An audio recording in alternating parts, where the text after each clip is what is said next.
Hello there, welcome back to my channel. Have you ever gotten to the end of the day and had your eye makeup looking like this? Well, if you have, then you have come to the right video. Today, I'm going to be talking about the top reasons why it's possible that your eyeshadow and eyeliner and mascara are looking like a muddy, smudgy mess by the end of the day. If you're new here, be sure you hit that subscribe button and the notification bell so you don't miss out on any videos in the future. And now let's get started. Now it goes without saying that you should be using an eyeshadow primer and high quality eyeshadows. Those two things will definitely make a difference. But we're gonna dig a little bit deeper because I know that most of you are probably already doing those two things, but there may be a few other unique circumstances that are happening or things that you are doing in your routine that are making your makeup break down throughout the day. Now, I am going to be specifically addressing those of you who are like me who have super oily eyelids. Now, it doesn't mean that the rest of the skin on your face is oily. Now, for me, that happens to be true as well. I am a combination oily girl on the rest of my skin, except for under my eyes. But my eyelid area gets so oily and greasy throughout the day that many of the products and techniques that I see other YouTubers, other makeup artists do don't work for me because of that fact. So if you're somebody who has super dry eyelids, you might want to ignore some of these tips, and I'll tell you which ones. Now, the very first step starts with cleansing your skin in the morning. It is essential to at least do a gentle cleanse all over your face to make sure that you're rinsing off that eye cream and any oils that have kind of produced on your eyelids during the nighttime. You can use a gentle soap. You could even use a micellar cleanser. The Bioderma is a really good one, but do something to make sure that that eye area is completely clean and free of any oils. The next step is do not apply your eye cream on your eyelid. Just keep it below the eye. Again, now this is for those of you who have super oily eyelids. If you have dry eyelids, you may go ahead and need to use a little bit of eye cream, but just make sure you're not using too much. All right, now we're gonna get into a little bit of a demo. I will demonstrate many of these steps as I created my eye look today. So this next step, as I mentioned up front, we all should be using an eyeshadow primer, but not all eyeshadow primers are created equal. I have a drawer full. I'll show you evidence of that. And I have to tell you, there are only a total of 4 in there that I consider super, super long wearing and tough when it comes to keeping those eyelid oils under control. The top 3 that I feel like work the best for me and that I rely on are the Milani eyeshadow primer. This is at the drugstore. And the 2 high-end favorites, I have repurchased these multiple times, and these are my other go-tos, are the Smashbox 24-hour eyeshadow primer. And you'll see me demo putting this one on. This is the Thrive 360 Causemetics waterproof primer. Now, I do have a couple of others that I'm going to show you in the next tip, but with that term waterproof, keep in mind, waterproof means it's going to help with if you're a teary-eyed person or you get splashed with water.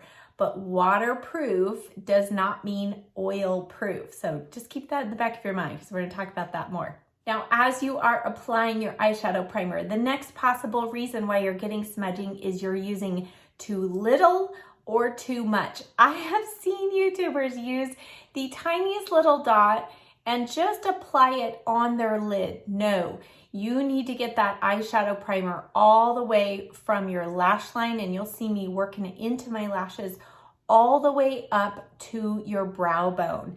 Okay, we need to keep our oils at bay, and those oils start, you've got hair up here, maybe some of us, it's more sparse than others, but that hair produces oils, and you need to make sure that this entire area is covered. Now, also, if you really have a hard time with your liner smudging below your lash line, you're gonna wanna apply a little bit of eyeshadow primer under your lower lashes. I don't personally have this issue, so you don't see me do this often, but I'm showing it here because I know many of you do, and it's something that most of us don't think about doing, but apply that eyeshadow primer under the lash line as well. And then you want to make sure you blend it in. If you feel like you've gotten too much, wipe some of that off on a tissue, because you definitely do not want to use too much eyeshadow primer, because that also will work against you. The next thing that you do not want to do is you do not want to apply concealer to your eyelid. I see people do this all the time, and it works if you have drier eyelids, but if you have super oily eyelids, concealers contain emollients, because those are things that, you know, help keep our skin soft and supple through the day, don't dry out our under eyes, but those are going to work against you on your upper lid. So do not apply a concealer on your upper lid. If, however, you say, Sharalee, I really need some concealer coverage up there, instead opt for a primer that has a concealer base to it. And the best one that I have found is the NARS. This is the Tinted Smudge-proof eyeshadow base, and this comes in, I believe, 4 different colors. So I have it in light, but it comes in 3 deeper shades. Now this also comes in a clear formula, and that one is also super long wearing. I just haven't had that in my collection for a while, but that is another great one. But if you need concealer coverage, you want to use a primer that has that in it. But not all primers with the coverage are created equal. So this is the best. Now, Urban Decay has one in the shade Eden. That is good, but I find that that breaks down on me quicker throughout the day than the NARS one. The other option is you can pair the MAC Paint Pot with a regular eyeshadow primer. And I have done this many times in Get Ready With Me some videos. And the trick is you just want to make sure that the original primer, you put this down, make sure it has not fully dried, and then go over the top of it with your paint pot. I have it in soft ochre because this matches my skin tone better, but that's another great option. Now, I touched briefly on the oils in our eyebrows, and that is potentially the next reason why you're getting smudging. And that is if your eyebrows are getting too oily throughout the day, those oils may be seeping down onto your brow bone and therefore then breaking down your mascara, your eyeshadow. So what you can do is add a little bit of setting powder through your brows before you apply your brow pencil, your brow pen, your pomade, whatever type of brow product you use. If you add a little bit of setting powder through your brows first, that will absorb any excess oil and therefore help keep your brows on longer and also keep those oils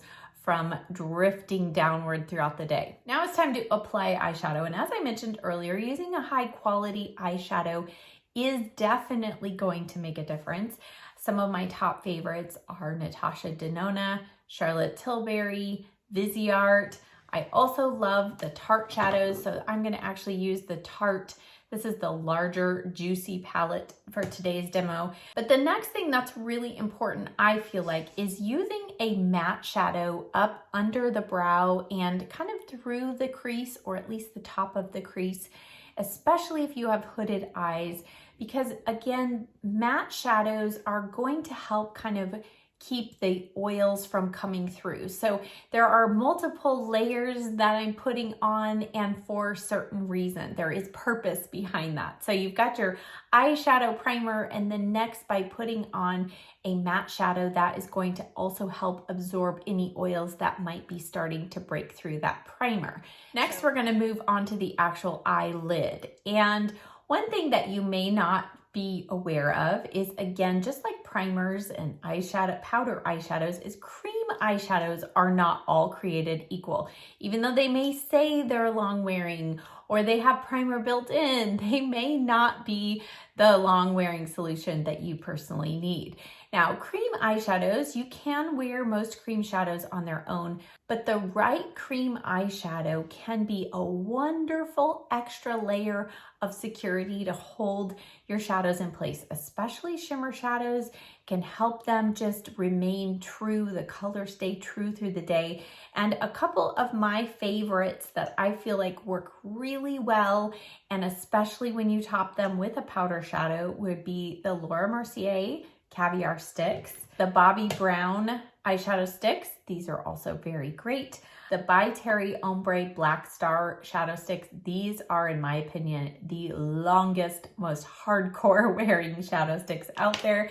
And then finally, I'll show you one that I'm going to demo today. This is the Kiko Color Shock eyeshadow, and I have this in the shade, well, it says Energic Copper. I think they meant to say energetic, but whatever, I'll list the color down below. But I am applying just a little bit, and here's the key with cream shadows, just like primer, you wanna make sure you apply enough, but not too much. So don't layer on this thick glob. You wanna make sure you work it in and let it sit to where it's still slightly tacky, but almost dry. And then top it with another shadow, whether it be a shimmer shadow or a matte shadow. And those two combined together are going to make a wonderful seal, and they're going to create a very long wearing finish on the lid. Next up is eyeliner. And as I mentioned earlier, we're gonna have this little discussion about waterproof. So just about every eyeliner, pencil eyeliner, I feel like on the market today claims to be waterproof. But remember, waterproof does not mean oil proof. So again, if you have super oily lids, if you have troubles with liner smudging, I know some of you don't like to wear eyeshadow and you just like to wear eyeliner. This is why you still need to apply an eyeshadow primer, even if you're just wearing eyeliner. Now, having said that, there are some eyeliners that I feel like do rise way above the rest of the field. And these I feel like set and stay. I can put them on the back of my hand and scrub and scrub and scrub, and it takes a lot of oil to get them off. From the drugstore, the options are the NYX Epic Wear eyeliners. These come in lots of fun shades. I only own these in fun shades, but they do also have brown and black and all the normal shades. Next from the drugstore are the Pixi Endless Silky Eye Pens. Again, these come in a number of shades. These are one of the most long wearing. They're super soft, but once they set, they do set and stay. And then the last one is one that I have used for probably 10, 12 years, and I have almost every color they've ever made, and it's the Urban Decay 24/7 Glide On Eye Pencils. These are among the best, I feel like, on the market. Now, the one that I'm going to use today, though, and demo for you is the IT Causemetics Superhero Liner. I only own this in black. I don't know if it comes in other colors, but this is one that sets and stays very well, but I'm gonna show you how to make it last even longer. So as I am applying this, you can see that I don't have to work, so you want your eyeliner to be somewhat soft and glide on, but you definitely wanna make sure it sets and stays. Because we have that primer under there, it's going to help, so I'm applying this to my upper lash line. But then the next key, both on upper, and then I'll show this again on lower, is that you need to set it with a little bit of powder shadow. Just like we did on the lid with a cream shadow stick, the same is true if you go over your cream liner pencil with a little bit of powder shadow.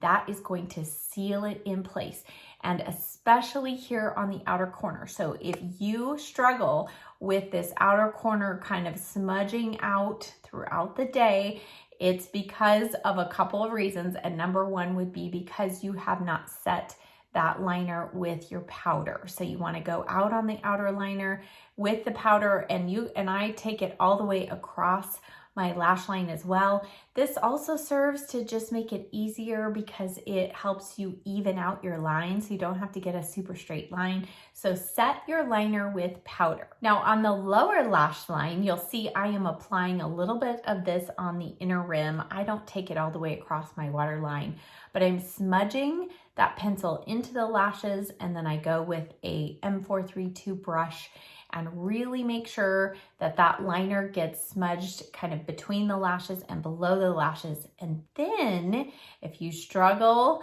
with your liner staying, especially in your waterline, what you're gonna wanna do is you're gonna wanna let that dry and set, and then go back in with a second layer of that pencil.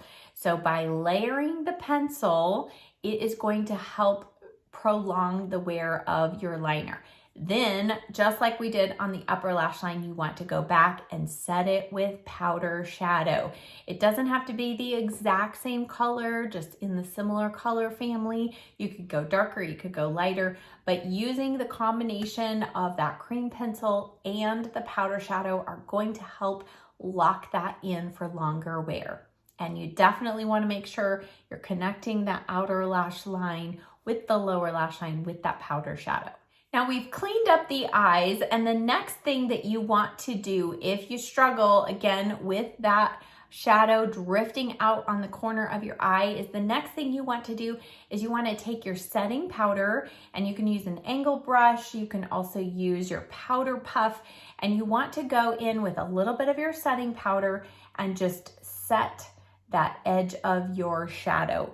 Because you're using your translucent face powder, it's not going to actually show up real distinctly. But what that's going to do is it is again going to create a powder barrier to hold any oils or anything from creeping out beyond the edge of your eye. Now it's time for mascara, and mascara is another big troublesome product for many of us. And especially if you have hooded eyes, or like me, you have really long bottom lashes, you may have difficulty with most mascaras smudging, and that is me. So I'm gonna start first with the lower lash line. This is why I always use a different mascara on my lower lashes than my upper lashes, because my lower lashes are quite long and they just tend to touch the skin down here more often throughout the day. And even though I set my concealer with a little powder, which is usually the trick to stop this from happening, I will still get smudging with most mascaras. So the solution is I go in with a tubing mascara. You'll see me using the Caliray. I finally have the full size of this, the Caliray mascara. This is a tubing mascara. The other one that I find completely smudge proof is the Thrive Causemetics liquid lash extensions. I also have a tube of that on hand at all times. So these two, in my opinion, are the best smudge proof options for your lower lash line. They are tubing mascaras. Now the Caliray mascara does happen to also be waterproof, but the Thrive Causemetics one is not. And here is another example where just because a mascara is waterproof doesn't mean it's smudge proof. Honestly, for me, waterproof mascaras still smudge on my lower lash line. So that is why I use a tubing mascara. Now, I do love these tubing mascaras, but I don't feel like they provide the volume that I want on my upper lashes. So the next tip is to take that tubing mascara, and after you've applied whatever your favorite mascara is on the upper lashes, go behind your lashes and just touch a little bit of that tubing mascara to the back part of your lashes. And this is also actually going to add a little extra look of length to those lashes. But then once it dries, if you have hooded eyes, you're not gonna have to worry about when that mascara is touching your upper lid throughout the day. You're not going to get the smudging that you typically get from other mascaras. Now I feel like the theme of this video is not all products are created equal, and here we are again, and that is having to do with setting sprays. So if you are somebody who likes to do a final mist of your setting spray over your makeup, you feel like that really locks in your makeup, or you do it because you want all of the powders on your face to kind of mesh, make sure you're not using a setting spray like the Tatcha Dewy Skin Mist. I have numerous other setting sprays in my collection that are similar that have actually hydrating properties in them. If you get all done and you mist this all over your face and you close your eyes, right, to apply it, and that mist is setting on your lids, if you get enough on there, that is going to break down your eyeshadow and your eye makeup from the top down. So you've got the oils trying to burst through the back part, and then you add a mist on top that is hydrating. Those two together are going to wreak havoc on your eye makeup. So if you need to add a setting spray to prolong the longevity of your makeup, there are two that I know of for sure that don't add extra hydration, that actually do lock in your face makeup, and I feel like they do not interfere with your eye makeup, and that's the Charlotte Tilbury Airbrush Flawless Finish Setting Spray, or this Maybelline Lasting Fix Spray. You'll see me use this many times to foil an eyeshadow. This also is wonderful, and it's not going to break down your shadow. Now, if you decide, no, Shirley, I really need something that's hydrating to mist the rest of my face, you're gonna do what I'm showing in this demo, and you're gonna put your hand over and just try and cover your eyes as you're misting the rest of your face. Try and keep as much of that mist off of your eyes, and that will help. The final tip that I have for you, and this is gonna sound a little crazy, but as somebody who wears her bangs over to the side, and as my bangs get longer, and when I use different hair products, I have noticed this makes a difference. And that is, if you notice one of your eyes where your bangs fall across, if that eye makeup breaks down through the day, it is probably because of the oils from your hair. If you're somebody who wears maybe more fringe bangs and you have bangs across your whole forehead and they rest anywhere in your eyes or your lid of your eyes, remember that your hair has oils on it. And then if you're using, like I do, maybe a protectant that has oils in it, if you use too much or you get any on kind of the edge of your bangs and that rests in your kind of eye area throughout the day, that can also break down your eye makeup. Now, one final note, as I'm looking at my desk here of products, I noticed I had a couple of liquid eyeliners sitting here. So if you prefer a liquid liner over a pencil liner, again, you want to go with one that is not only waterproof, but long wearing. And these two I feel like are the best. This is the Kat Von D Tattoo Liquid Liner. And then this is the It Causemetics Superhero Liner. And both of these are waterproof. And for these, I don't feel like I need to go on top of them with a powder shadow. However, I still would recommend adding a little bit of powder shadow or your setting powder in the outer edge just to make sure that that liner stays in place. So that wraps up this video. I hope that it was helpful for you as we're heading into these hot summer months. I know all of us are looking to get the most longevity out of our makeup, and hopefully these tips are going to help you with yours. If you have any other problematic issues, feel free to leave those issues in the comment section below, and I will attempt to do another video like this in the future. As always, all of the products that I talked about in today's video and used in the demonstration will be linked in the description box below. Thank you so much for being here. If you enjoy these types of videos, be sure you give it a thumbs up on your way out, and I'll see you next time. Bye.